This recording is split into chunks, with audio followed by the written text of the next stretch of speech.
Welcome to the deep dive.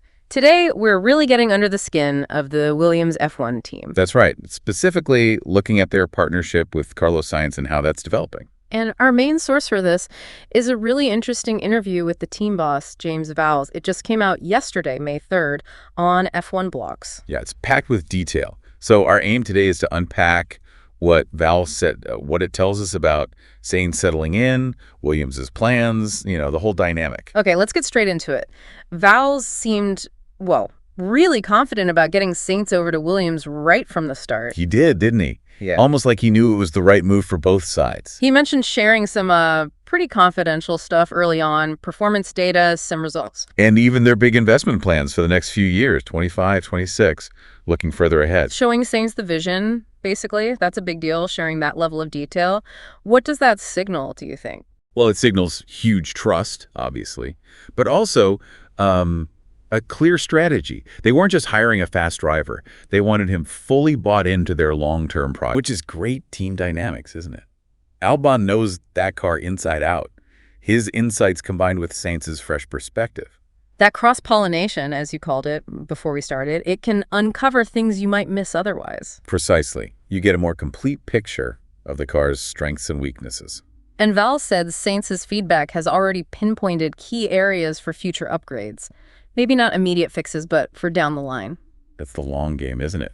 Building that knowledge base. Plus, Sainz himself apparently feels he's still got room to improve, to get fully comfortable, even though he's made big steps. That's typical of these top drivers, though. Always pushing, never quite satisfied. It shows his standard. Absolutely. And that continuous feedback loop, even about his own comfort level, is gold dust for the engineers. For sure. It helps him tailor development not just generally, but potentially towards driver feel as well. Okay, now this is where I thought it got really fascinating. China. That seemed like a real turning point. Yeah, Vowles talked about a very different philosophy of setup they tried between Japan and China. And they found something quite specific, didn't they? About downforce loss. Uh-huh. They discovered Sainz's driving style, particularly how he brakes into corners, was causing more downforce loss than Albon's in certain situations. Wow. That's incredibly detailed. Could you maybe just quickly explain why minimizing that loss is so vital for those of us not designing F1 cars? Yeah, sure. So downforce is what sticks the car to the track, gives you grip. If your driving actions disrupt the airflow in a way that reduces that downforce, especially mid-corner. You lose grip, lose time. Exactly. And the fact they could pinpoint it to Sainz's braking technique versus Albon's shows the level they're operating at. It's about how the driver interacts with the aerodynamics. And Vowles said this specific issue was more obvious in China. Apparently so. Because of the track layout there, heavy reliance on the front end, which tied into Sainz's preference for braking while starting the turn. So it wasn't just Sainz needing to adapt, the team adjusted the car too. That's the key. They tweaked the setup to help him to work better with his style, while he also worked on his side. Vowles gave Sainz credit for the hard work he put in. A two-way street then. Driver and team meeting in the middle. That's often where the biggest gains come from. It's not just bolting on new parts, it's optimizing the whole package, driver included. This links quite nicely to what Vowles said about Williams's wider car philosophy. The shift over the years. Yeah, moving away from maybe just being known for straight line speed, which, let's be honest, was a bit of a Williams trademark for a while. It was. Those low drag machines. Towards building a car that's, a better all-rounder, good on high downforce tracks, low downforce tracks. It shows a more mature approach, aiming for consistency across the whole calendar. Relying only on straight line speed is tough in modern F1 with such varied circuits. You need a car that works everywhere, or at least reasonably well everywhere. And Vowles hinted that maybe some rivals have cars that are very strong in specific conditions, but perhaps less adaptable overall. That's an interesting perspective on the competition. Suggests Williams sees versatility as a key strength they're building. It could be.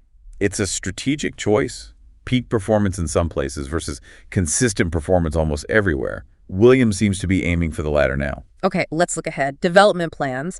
Vowles talked about upgrades for this year, 2025. Yep, performance bits still coming. Including something related to a front-wing regulation change for the Spanish Grand Prix. That's right. It sounds like a specific technical directive or adjustment to the front wing rules for race 9. So not a massive rules overhaul, but a tweak. Do these smaller changes make much difference usually? Oh, they can. especially the front wing. It's so critical for managing airflow over the rest of the car.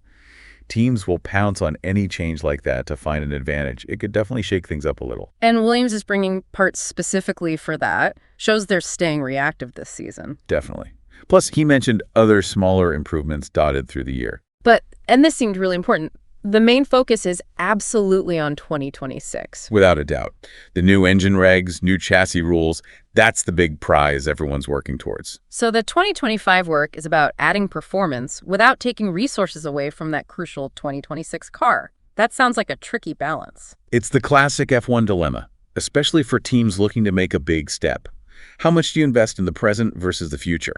There's only so much budget, wind tunnel time, personnel. You have to place your bets somewhere. And Vowles seems very clear where Williams' main bet lies.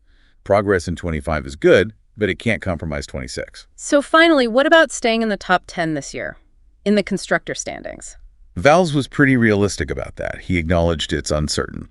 Because other teams might suddenly throw more resources at their 2025 cars if they're trying to figure out why they're struggling. Exactly. Development rates can change.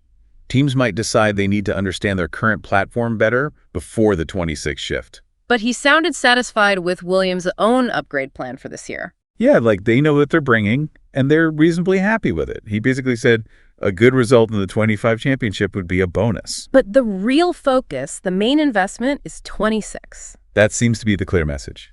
Building for the future is paramount. Okay, and so wrapping up this deep dive, it feels like the Sainz-Williams partnership is genuinely clicking.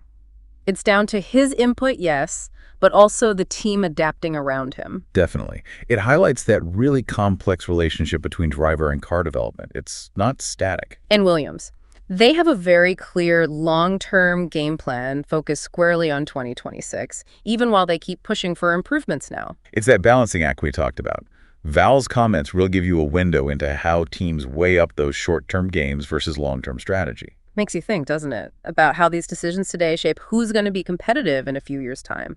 What does this tell us about where teams like Williams might be heading? Something to keep watching for sure.